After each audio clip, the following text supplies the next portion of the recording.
কখনো কখনো আপনি কি অর্জন করেছেন তার থেকেও বেশি গুরুত্বপূর্ণ হলো এটা যে আপনি কি ত্যাগ করেছেন। কিন্তু কোন কোন বিষয়ে সাবধান থাকতে হবে তা মন দিয়ে শুনুন। জীবনে যখনই আপনি আপনার লক্ষ্য স্থির করবেন তখন ভ্রম থেকে সাবধান থাকুন, কারণ তা আপনাকে লক্ষ্যভ্রষ্ট করে দিতে পারে। যখন যাত্রা করবেন তখন আলস্য থেকে সাবধান থাকুন, কারণ সেটা আপনাকে আপনার যাত্রা পূরণ করতে দেবে না। যখনই ন্যায় করবেন তখন বন্ধুদের থেকে সাবধান থাকুন, কারণ তারা আপনার ন্যায় করার ক্ষমতা দুর্বল করে দিতে পারে। যখনই সাফল্য লাভ করবেন অহংকার থেকে সাবধান থাকুন, কারণ তা আপনার সাফল্য আপনার কাছে বেশি দিন ধরে রাখতে দেবে না। আর যখনই আপনি প্রেম করবেন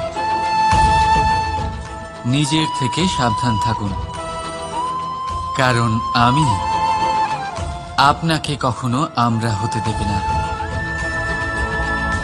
রাধা রাধা। সাপ, এই শব্দটা শুনলেই মনের মধ্যে এক ধারণা তৈরি হয়। বিষে ভরা, ফোঁস আওয়াজ করা এক ভয়ানক জীব। যদি এই সাপ কারোর বাড়িতে ঢুকে পড়ে কোলাহল সৃষ্টি হয়ে যায়, লোকে সুরক্ষিত স্থান খুঁজতে থাকে, ভিড় জমা হয়ে যায় সেই সাপের প্রাণ নেওয়ার জন্য। কিন্তু যদি এই সাপ কোনো মন্দিরে দেখতে পাওয়া যায় তাহলে কি হবে? লোকে সেই সাপের সামনে নিজের মাথা নত করবেন, প্রার্থনা করবেন, হাত জোর করবেন, দুধ খাওয়াবেন,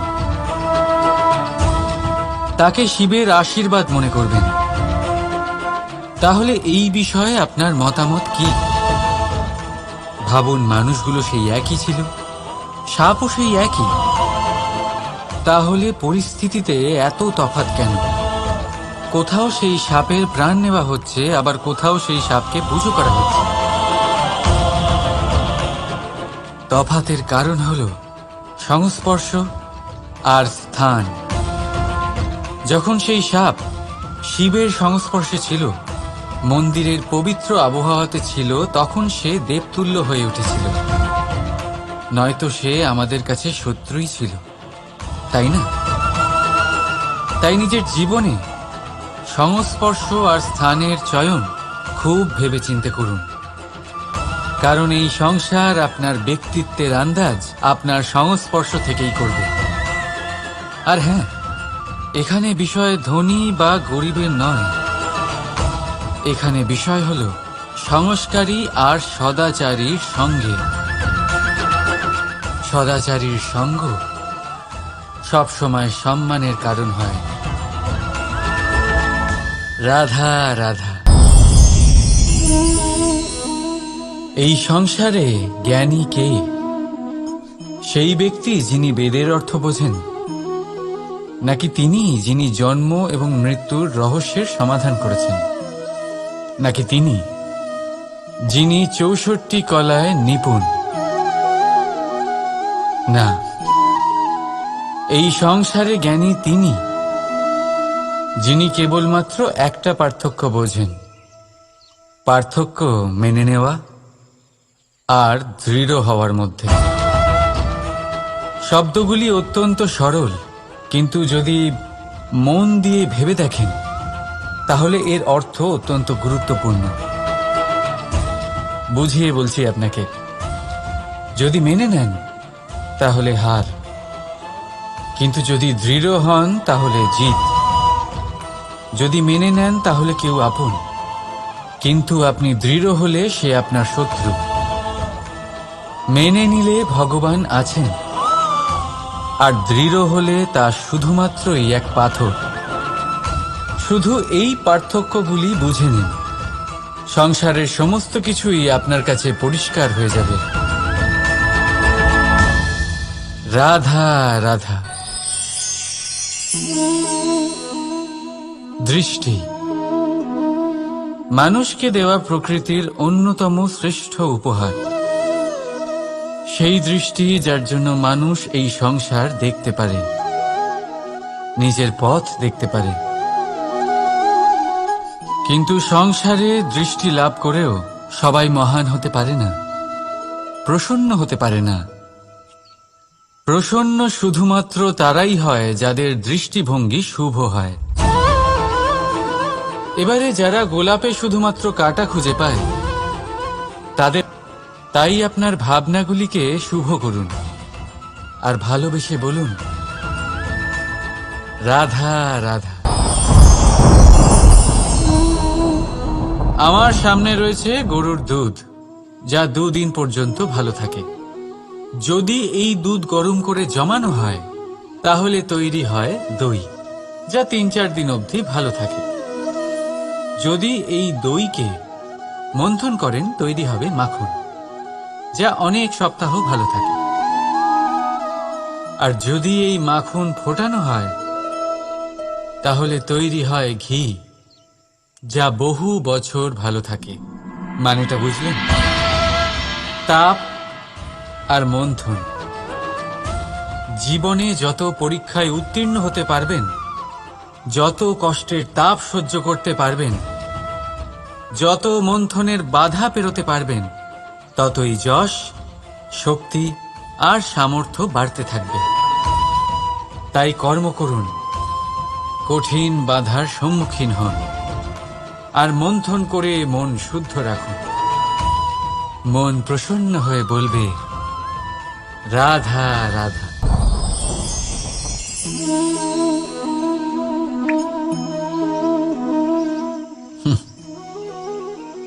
আকাশ থেকে ঝরে পড়া বৃষ্টির ফোঁটা বড়ই শীতল, মিষ্টি আর পবিত্র হয়, কিন্তু সবার ভাগ্য ভিন্ন ভিন্ন হয়। এবারে দেখুন, যদি কোনো ফোঁটা কলা পাতায় পড়ে তা শিশির হয়ে থেকে যায়, প্রকৃতির সৌন্দর্য বাড়ায়, প্রাণীদের তৃষ্ণা মেটায়। যদি কোনো ফোঁটা ঝিনুকে পড়ে তা মুক্ত হয়ে যায়, আর যদি কোনো ফোঁটা সাপের মুখে পড়ে তাহলে তা বিষ হয়ে যায়। এখানে সবার উৎপত্তি একই, কিন্তু গুণ ভিন্ন ভিন্ন হয়। কেন? কি কারণ এটার? কারণ হলো সংস্পর্শ। সংস্পর্শ বড়ই প্রভাবশালী হয়। চাইলে সে আপনার উত্তরণ ঘটাতে পারে, আবার চাইলে আপনার পতনও ঘটাতে পারে। এবার বৃষ্টির ফোঁটা এটা চয়ন করতে পারে না যে তার সংস্পর্শ কি হবে, তার ভাগ্য কি হবে। কিন্তু আমরা তো মানুষ, আমরা তো আমাদের সঙ্গ বাঁচতে পারি। তাই ভাবনা চিন্তা করে নিজের সঙ্গ বাছুন। এই চয়ন কিন্তু আপনারই, আর এর পরিণামও আপনাকেই ভোগ করতে হবে। রাধা রাধা।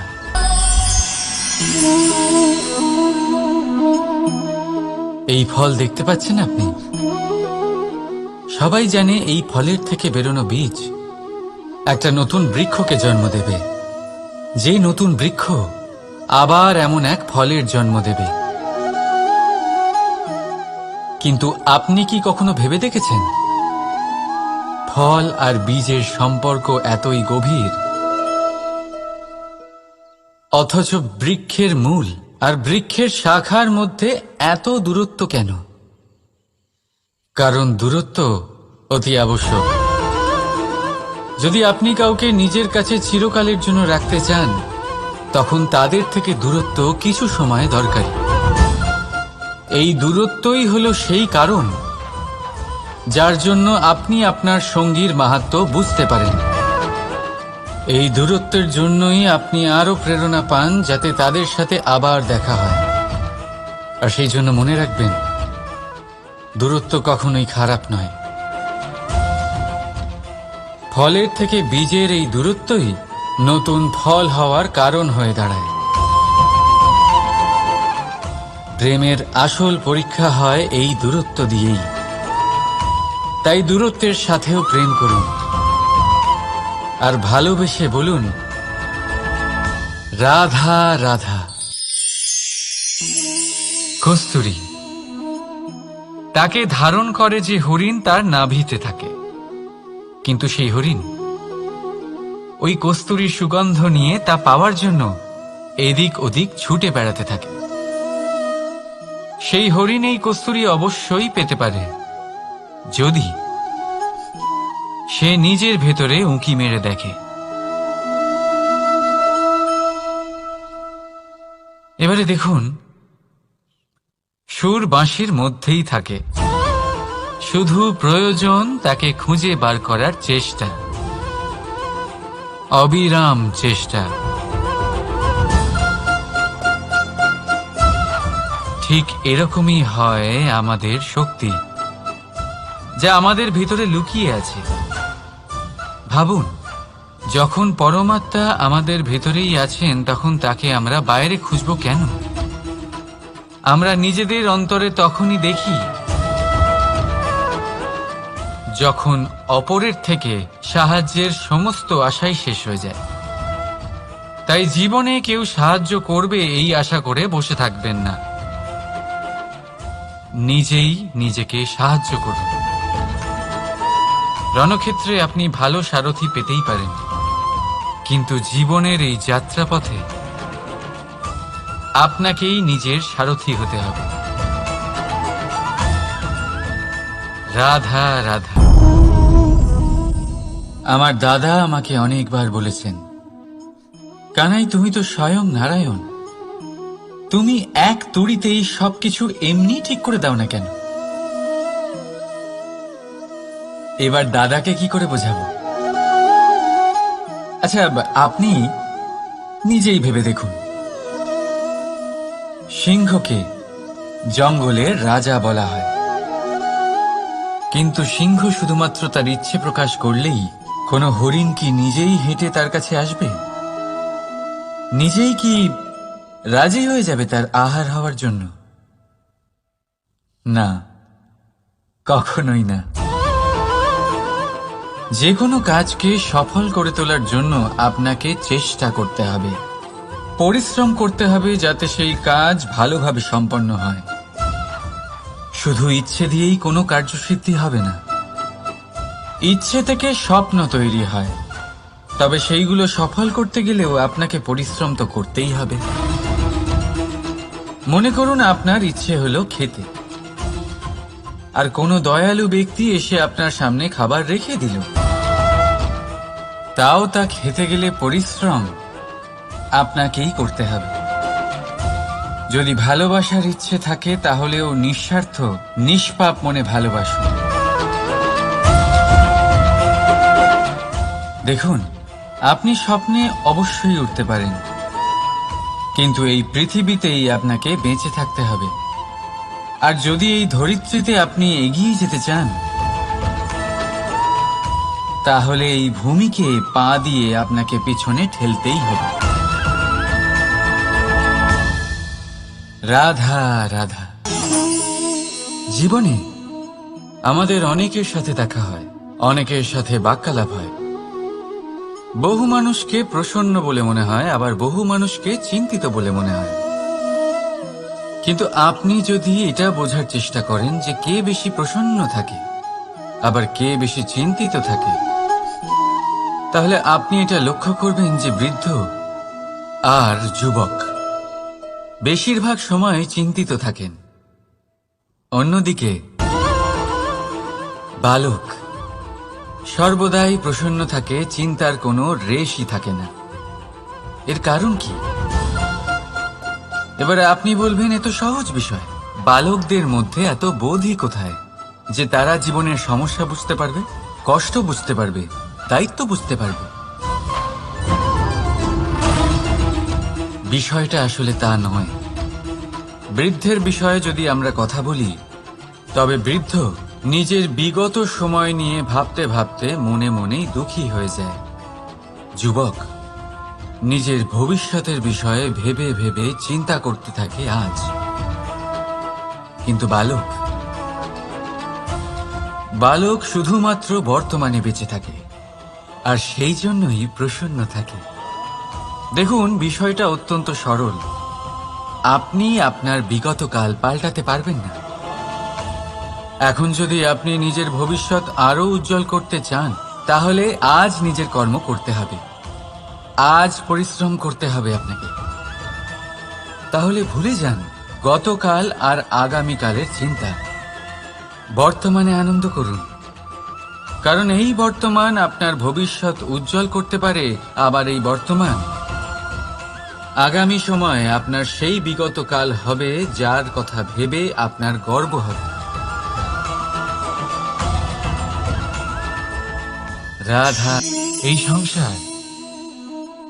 এই সংসারের অন্তের এর বিনাশের প্রারম্ভ কিভাবে হয়? কোন যোগের মাধ্যমে, কোন ভয়ানক অসুরের আগমনে, নাকি প্রকৃতির রাগের কারণে? না, এই সংসারের বিনাশের প্রারম্ভ হয় আমি থেকে। এই আমি, এই তুমি, এটা আমি করেছি, ওটা তুমি করেছো, এটা আমার, ওটা তোমার, আদি ইত্যাদি। এই ভাব যখন মনে বাসা বেঁধে নেয়, সর্বপ্রথম ঘর ভাগ হয়, তারপর বসতি, তারপর প্রাণ, আর তারপর দেশ, আর সবার শেষে সমস্ত সংসার ভাগ হয়ে যায়। আর এই ভাগ হয়ে যাওয়া শেষে মনোমালিন্যে পরিণত হয়। এখন এমত অবস্থায় কি করা যেতে পারে? কিভাবে বাঁচা যায় এই পরিস্থিতির থেকে? কিভাবে দূরে থাকা যায় এই বিনাশের থেকে? উত্তর সেই একটাই, করুণা। একে অপরের দরকারগুলি বুঝুন, একে অপরের সমস্যাগুলি বুঝুন, একে অপরের দুঃখের সাথী হয়ে দাঁড়ান, একে অপরের সুখের ভাগীদার হন। আর শেষে যখন এই আমি আমরাতে পরিণত হবে, তখন এই বিনাশ নিজে থেকেই দূরে চলে যাবে। তাহলে আমরাতে বিশ্বাস করতে শিখুন, আর আমার সাথে ভালোবেসে বলুন, রাধা রাধা। এই মুদ্রা, এবারে ভাবুন, এটাই আমাদের জীবন, জীবনের সুখ আর দুঃখ। এই মুদ্রার, এই জীবনের দুটি দিক। কিন্তু যখনই আমরা ঈশ্বরের কাছে প্রার্থনা করি, তখনই আমরা সুখ চাই, আর সেই সুখ আসেও। আর যখনই সেই সুখ আসে, তখন ব্যক্তি সর্বপ্রথম তাকে ভুলে যায় যে দুঃখের সময় ওনার সাথে ছিলেন। আর এমত অবস্থায় উনি সাহায্য করেন না, উনি করেন উপকার। আর এই উপকারের বদলে মানুষের থেকে উনি নিজের জন্য শ্রদ্ধা চান। আর সেই শ্রদ্ধা, সেই চাহিদার কারণে উনি নিজেকে অন্যদের থেকে শ্রেষ্ঠ, অন্যদের থেকে ভিন্ন মনে করতে বিবশ হয়ে যান। আর আলাদা হবার কারণে তার মধ্যে জেগে ওঠে অহংকার, আর সেটাই হয় তার পতনের কারণ। এবার এতে কি করা যেতে পারে? কি চাওয়া যেতে পারে ঈশ্বরের কাছে? এই প্রশ্ন অবশ্যই মনে আসে। ঈশ্বরের কাছে চান সুখ, শুধুমাত্র ততটাই যাতে অহংকার না আসে, আর দুঃখ ততটাই যাতে শ্রদ্ধা না চলে যায়। রাধা রাধা। এই সংসারে এমন কিছুই নেই যে সব সময় একই থাকবে। যা কিছু নির্মাণ হয়েছে তা একদিন অবশ্যই ভেঙে পড়বে। কিন্তু এই ভেঙে যাওয়ার বিশ্লেষণ আপনি কিভাবে করবেন তা আপনার উপরে নির্ভর করছে। ওই আকাশের দিকে তাকান, ওই মেঘ, ওটাও ভেঙে পড়ে, কিন্তু নিজে ভেঙে পড়ার সাথে বর্ষাকে তৈরি করে যায়। মাটির ডেলা অবশ্যই ভেঙে পড়ে, কিন্তু ব্যবহারযোগ্য মাটির রূপ নিয়ে। এই ধরিত্রীর বুকে কোনো এক বীজ যখন ভেঙে পড়ে, তখন ধরিত্রীর উপর এক বিশাল আকারের বৃক্ষ নির্মাণ করে। যদি জীবনে কিছু ভেঙে পড়ে, তাহলে নিরাশ হয়ে পড়বেন না, নিজের সাহস হারাবেন না। ধনাত্মক দৃষ্টিভঙ্গি দিয়ে দেখতে চেষ্টা করুন। মনে করুন, নিয়তি নিশ্চয়ই আপনার জন্য আরো ভালো কিছু ভেবে রেখেছে, যা ভবিষ্যতে আপনার প্রতীক্ষা করছে। ধনাত্মক চিন্তা ভাবনা করতে থাকুন, তারপর দেখবেন শ্রেষ্ঠ রচনা নিজেই তৈরি হবে। রাধা রাধা। চলতে থাকা, থেমে যাওয়া, বিশ্রাম নেওয়া, তারপর দম নিয়ে পুনরায় দাঁড়িয়ে পড়া, আর তারপর আবার সেই পথ চলা। এটা জীবনের অভিন্ন এক অঙ্গ, এটার থেকে আপনি পালাতে পারবেন না। কিন্তু এই অঙ্গকে আপনি নিজের জীবনে কিভাবে প্রয়োগ করবেন, কিভাবে তাকে কাজে লাগাবেন, সেই সিদ্ধান্ত আপনাকে নিতে হবে। যারা হেরে যান তারাও জীবনে থমকে যান, আবার যারা জেতেন তারাও দাঁড়িয়ে পড়েন। যারা হেরে যান তারা হাঁপিয়ে দাঁড়িয়ে পড়েন, যারা জিতে যান তারা দাঁড়িয়ে পড়েন সেই সর্বোচ্চ স্তরে পৌঁছে গিয়ে। এবার দাঁড়াতে তো আপনাকে হবেই, তা হতেই হবে। কিন্তু কখন কিভাবে দাঁড়াবেন, ক্লান্ত হয়ে নাকি সর্বোচ্চ স্তরে পৌঁছে গিয়ে, সেই সিদ্ধান্ত আপনার। অবশ্যই দাঁড়িয়ে পড়ুন, কিন্তু ক্লান্ত হয়ে নয়, কারণ আপনাকে পুনরায় দাঁড়িয়ে পড়তে হবে, পুনরায় যাত্রাপথে এগোতে হবে এবং সর্বোচ্চ স্তরে পৌঁছতেই হবে। রাধা রাধা। স্বপ্ন, আমরা জীবনে স্বপ্ন দেখতে থাকি, সেটা পূরণ করার পূর্ণ প্রয়াস করে থাকি। কিন্তু এই স্বপ্ন পূরণ না হওয়ার পরিস্থিতিতে আমরা ভেঙে পড়ি, ছিন্ন বিচ্ছিন্ন হই, আর তারপরেই বোঝা আমরা আগামী প্রজন্মের ওপর রীতিমতো চাপিয়ে দিই। আমরা এটাই মনে করি যে আমরা যেটা হতে পারিনি সেটা আমাদের সন্তান অবশ্যই হবে। আমরা যা কখনো পাইনি আমাদের সন্তান অবশ্যই তা পাবে। এটা যে অনুচিত সেটা আমরা ভাবি না, কিন্তু এটা ভুল, আর এই ভুল আমরা সকলেই করে থাকি। সন্তান প্রকৃতি আর পরমাত্মার আশীর্বাদ, ওদের ভেতরে তাদের নিজের একটা অস্তিত্ব লুপ। রাধা রাধা।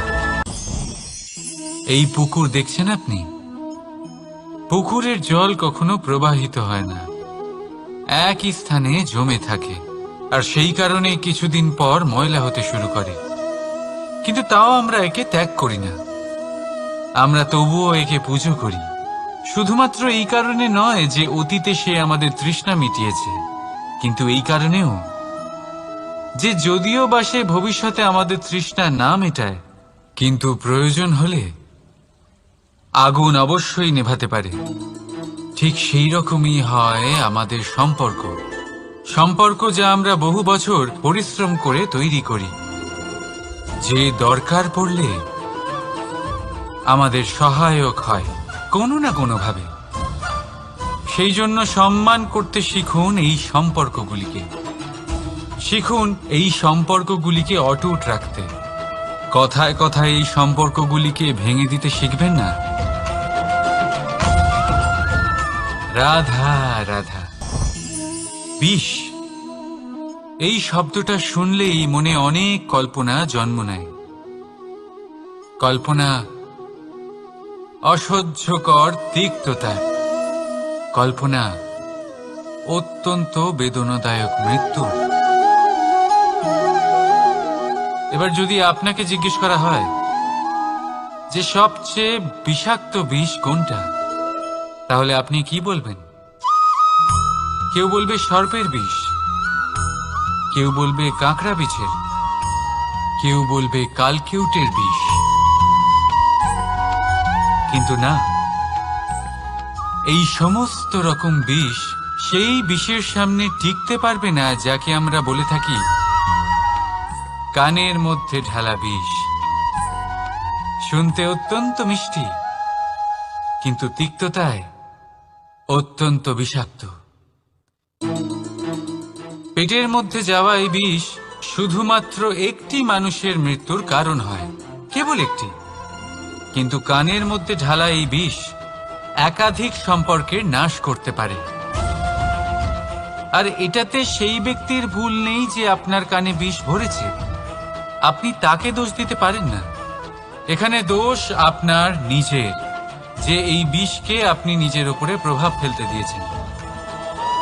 এই বিষকে সুযোগ দিয়েছেন আপনার ক্ষতি করতে। এটা আপনার ভুল। সেই জন্য কুমন্ত্রণায় কখনো কান দেবেন না।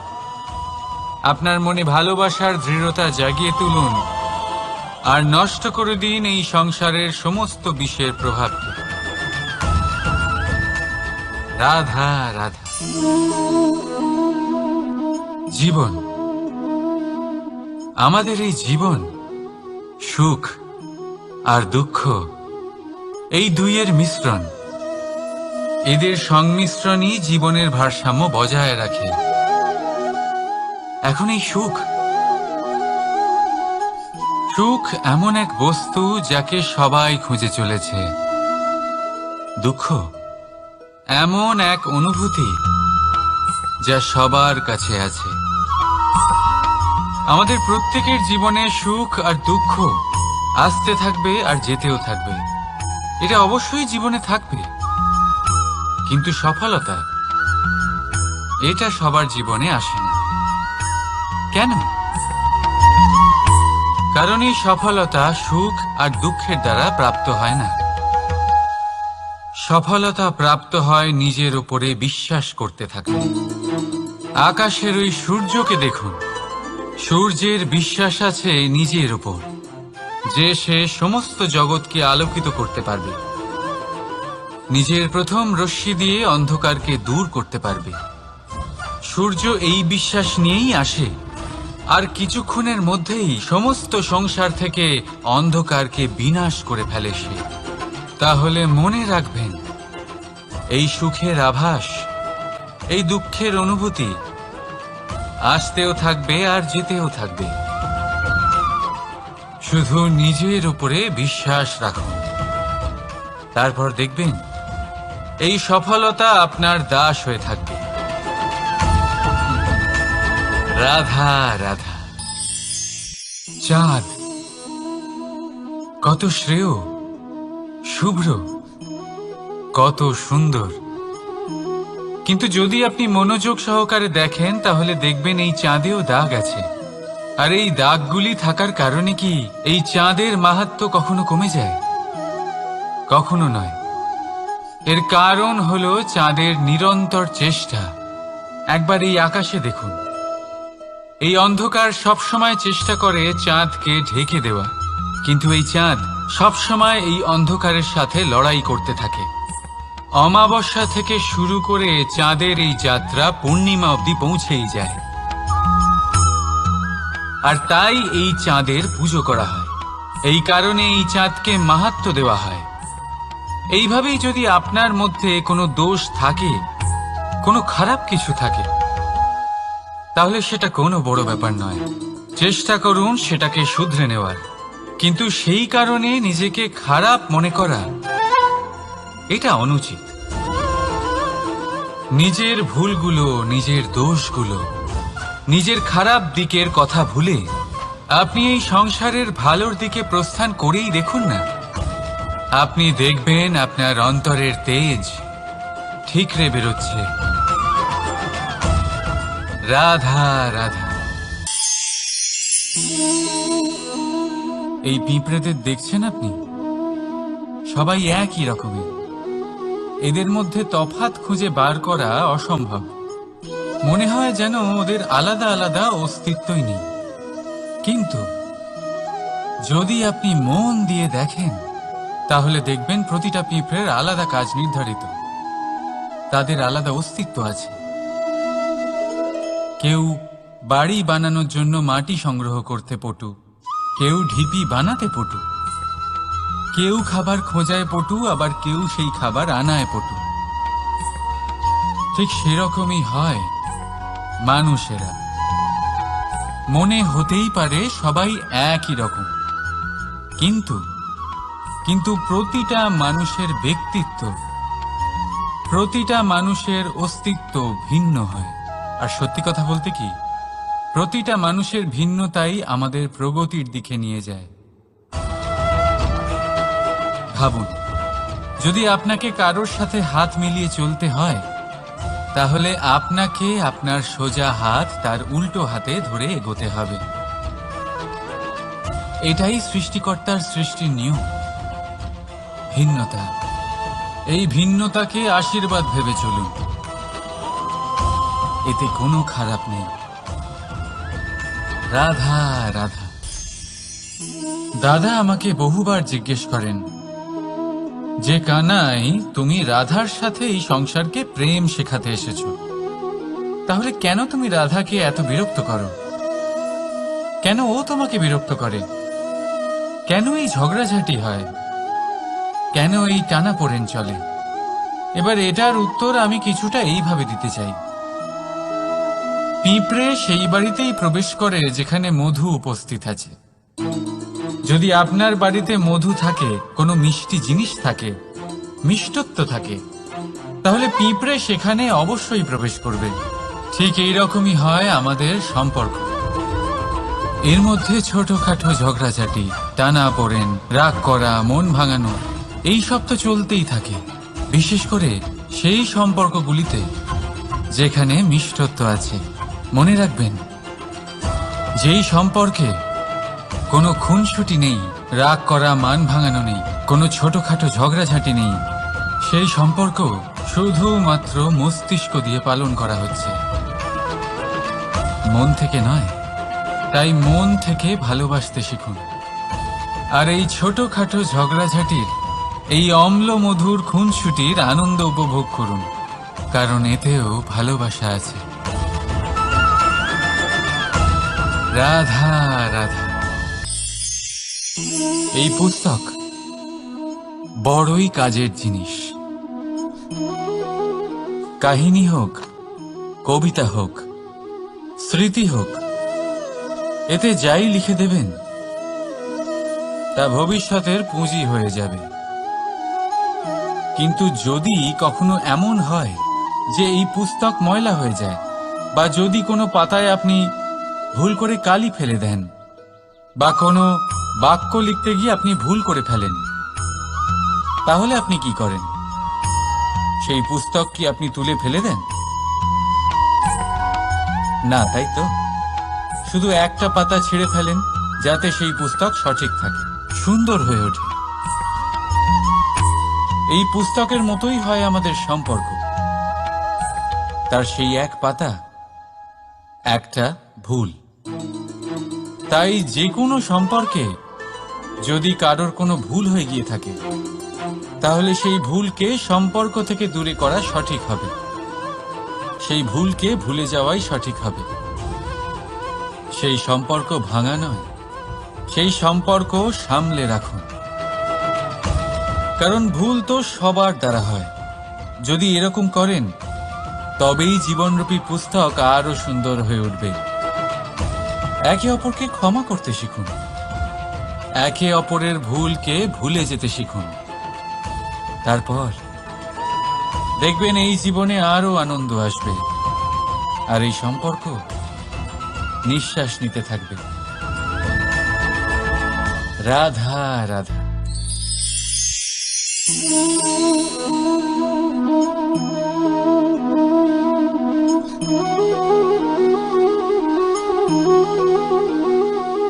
আমার এই ছায়া দেখতে পাচ্ছেন আপনি?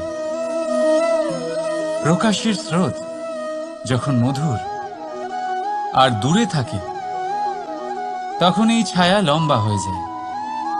কিন্তু যেই প্রকাশের স্রোত মাথার উপরে চলে আসে, এই ছায়ার আকার ক্রমশ ছোট হতে থাকে, আর অন্ধকারে তো এই ছায়া বিলুপ্ত হয়ে যায়।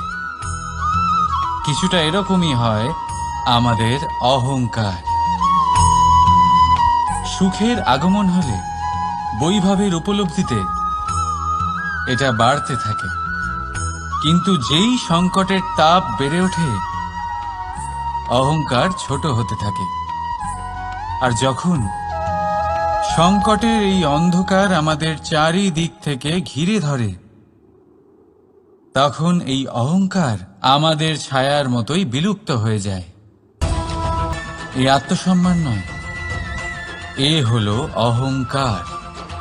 আর অহংকার আর কিছুই নয়, শুধু পতনের দিকে প্রথম পদক্ষেপ। আর এই জীবনে পতনের দিকে নয়, প্রেমের দিকে এগিয়ে যান। আর আমার সাথে ভালোবেসে বলুন, রাধা রাধা। আপনি কি কখনো ফলে ফুলে পরিপূর্ণ বৃক্ষ দেখেছেন?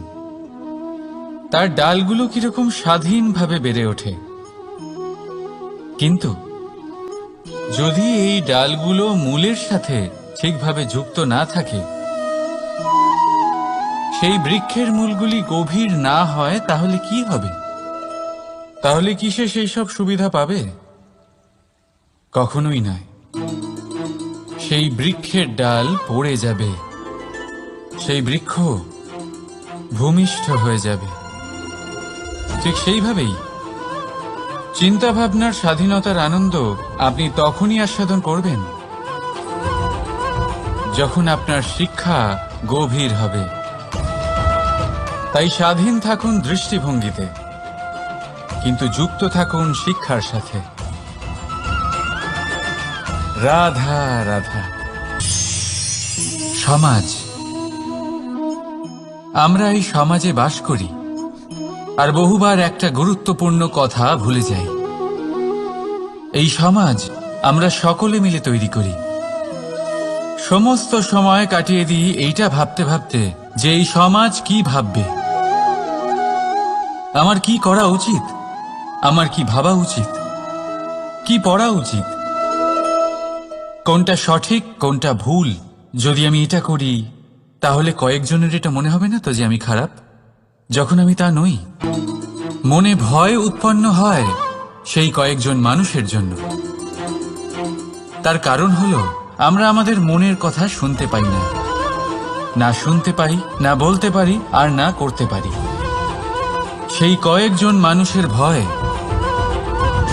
আমরা খারাপের বিরোধিতা করা ছেড়ে দিই। কিন্তু কখনো নিজেকে জিজ্ঞেস করুন, শেষ পর্যন্ত কারা এই কয়েকজন মানুষ? এই সংসারে প্রতিটি মানুষেরই নিজের আলাদা আলাদা ব্যক্তিত্ব আছে, আলাদা দৃষ্টিভঙ্গি আছে। তাই যদি আপনি এটা ভাবেন যে আপনি সবাইকে খুশি করতে পারবেন, তাহলে আপনি ভীষণ বড় ভুল করছেন। জীবনে কর্ম তাই করুন যাতে আপনার অন্তরাত্মা সন্তুষ্ট হয়, আর অন্তরাত্মা সন্তুষ্ট তখনই হবে যখন আপনার কর্ম শুভ হবে। তাই নিজের মনের কথা শুনে এই সংসারে শুভ কর্ম করতে থাকুন, তবেই এই সংসারের কর্মে আপনি সার্থক হবেন। রাধা রাধা।